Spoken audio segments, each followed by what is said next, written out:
তৃষার হুমকি ধামকিতে আয়ুষের মন না গলাতে এক পর্যায়ে তৃষা আয়ুষকে নিজের কাছে এনে রাখার জন্য আত্মহত্যা করার চেষ্টা করলো। হ্যাঁ বন্ধুরা, ভিডিওতে লাইক দিয়ে দেখতে থাকুন। যে মুহূর্তে কিনা তৃষা মাঝরাতে হঠাৎ করে আয়ুষকে ফোন করে ডিস্টার্ব করে বলতে থাকে যে Ayush please, I really miss you, I wanna see you. ঠিক সেই সময় এই কথা বলা মাত্র আয়ুষ যখন বলতে থাকে যে মগের মূল্য নাকি, তোমার যখন যেটা ইচ্ছে করবে সেটাই আমাকে করতে হবে। শোনো, আমি তোমাকে একটা কথা তৃষা স্পষ্ট করে বলে দিয়েছি, আই এম ম্যারিড, এবং তার থেকেও বড় কথা, আমি তোমার পোষা কুকুর নয় যে লেজ গোটাতে গোটাতে তুমি যখনই আমাকে ডাকবে তখনই আমাকে তোমার সামনে হাজির হয়ে যেতে হবে। এবং তোমার ভাই যদি এটা মনে করে থাকে যে আমাকে হুমকি ধামকি দিয়ে সর্বক্ষণ তোমার পেছনে আমাকে লাগিয়ে রাখবে এবং আমার উপরে চাপ সৃষ্টি করে কোনো মতে তোমার সঙ্গে আমার বিয়েটা সম্পন্ন করতে পারবে, তাহলে সেটা কিন্তু সে সম্পূর্ণভাবে ভুল ভাবছে।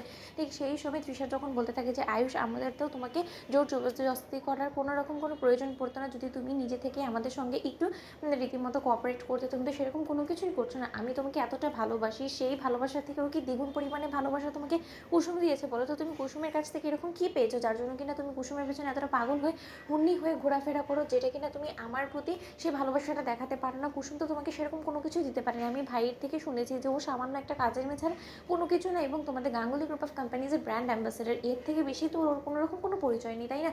ওর থেকে তো কয়েক গুণ তোমাকে আমি ডিজার্ভ করি, আমি ডিজার্ভিং পার্সন, তা সত্ত্বেও তোমার ভালো লাগছে না আমাকে, এটা কেন বলো আয়ুষ?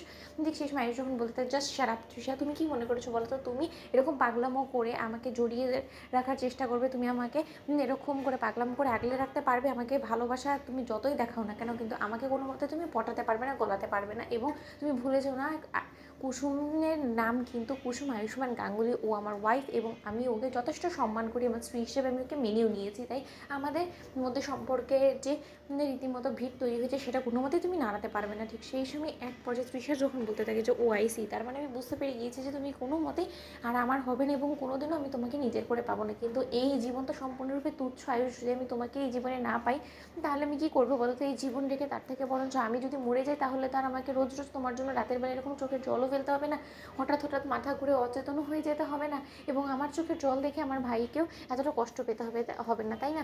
তাহলে বরঞ্চ সেটাই হোক, তুমিও এতে করে খুশি থাকবে, কুসুমও ভালো থাকবে এবং আমিও ওই ঈশ্বরের কাছে পৌঁছে গিয়ে ভালো থাকবো। কিন্তু একটা কথা তুমি মাথায় রেখো, আমি যে আজকে সুইসাইড অ্যাটেম্প্ট করবো সেটার জন্য সম্পূর্ণরূপে তুমি দায়ী থাকবে, তোমার উপরে সমস্ত দায়ভার আমি চাপিয়ে যাবো। যাওয়ার আগে আমি একটা শেষ লেটার লিখে যাবো, এবং সেই লেটারটা যখন কিনা আমার সুইসাইড অ্যাটেম্প্ট করার পর আমার ভাইয়ের কাছে পড়বে, তখন নিশ্চয়ই তুমি বুঝতে পারছো যে আর আমার ভাই তোমার কী অবস্থা করবে। তখন কিন্তু তোমাকে জেলে ঘানি টানতে হবে। সেই ক্ষেত্রে কিন্তু তুমি আর কোনোদিনও কুসুমের সঙ্গে সংসার করতে পারবে না, কুসুমের মুখও দর্শন করতে পারবে না, তোমার এমন অবস্থা করবে। তাহলে সেটা তোমার জন্য ভালো হবে তো? তাহলে ঠিক আছে, আমি সেটাই করছি। তো বন্ধুরা, লাইক এবং শেয়ার করে সাবস্ক্রাইব করতে ভুলো না।